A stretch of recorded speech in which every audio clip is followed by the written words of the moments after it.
Team India wicket keeper Sanju Samson IPL 18వ సీజన్కు దూరమయ్యే అవకాశాలు కనిపిస్తున్నాయి. ఇంగ్లాండ్తో చివరి టీ20 సందర్భంగా సంజు గాయపడ్డాడు. బ్యాటింగ్ చేస్తూ ఉండగా బాల్ అతని వేలికి తగిలింది. గాయం తీవ్రత ఎక్కువగా ఉండడంతోనే ఈ మ్యాచ్లో సంజు కీపింగ్ కూడా చేయలేదు. అతని స్థానంలో ధ్రువ్ జురెల్ కీపింగ్ బాధ్యతలు తీసుకున్నాడు. తాజాగా సంజు శాంసన్ వేలు ఫ్రాక్చర్ అయినట్లు సమాచారం. జోఫ్రా ఆర్చర్ వేసిన ఓవర్ 3వ బంతికి శాంసన్ వేలికి తీవ్ర గాయమైంది. ఆ తర్వాత ఫిజియో అతనికి చాలాసేపు చికిత్స అందించాడు. వేలికి గాయమైనప్పటికీ శాంసన్ బ్యాటింగ్ చేసి ఆర్చర్ ఓవర్ చివరి 2 బంతుల్లో ఒక 6-4 కొట్టాడు. కానీ 2వ ఓవర్లో మార్క్వుడ్ వేసిన బంతికి ఆర్చర్కి క్యాచ్ ఇచ్చాడు. 7 బంతుల్లో 16 పరుగులు చేసి శాంసన్ అవుట్ అయ్యాడు. ఈ సిరీస్ మొత్తం సంజు నిరాశపరిచాడు.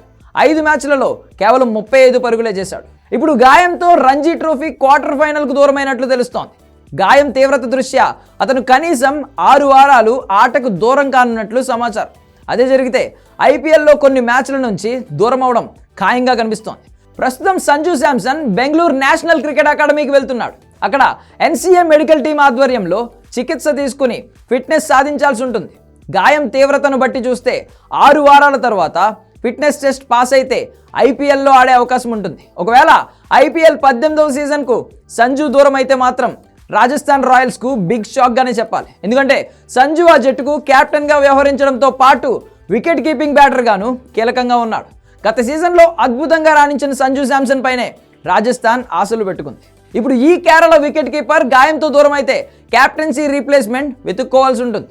ఆ జట్టు ఇంగ్లాండ్ కెప్టెన్ బట్లర్ ఉండడంతో అది పెద్ద సమస్య కాకపోవచ్చు. కానీ ఐపీఎల్ ప్రారంభానికి ఇంకా 6 వారాల కంటే ఎక్కువ సమయమే ఉండడంతో సంజు కోలుకుంటాడని రాజస్థాన్ రాయల్స్ ఫ్రాంచైజీ ఆశాభావంతో ఉన్నాయి.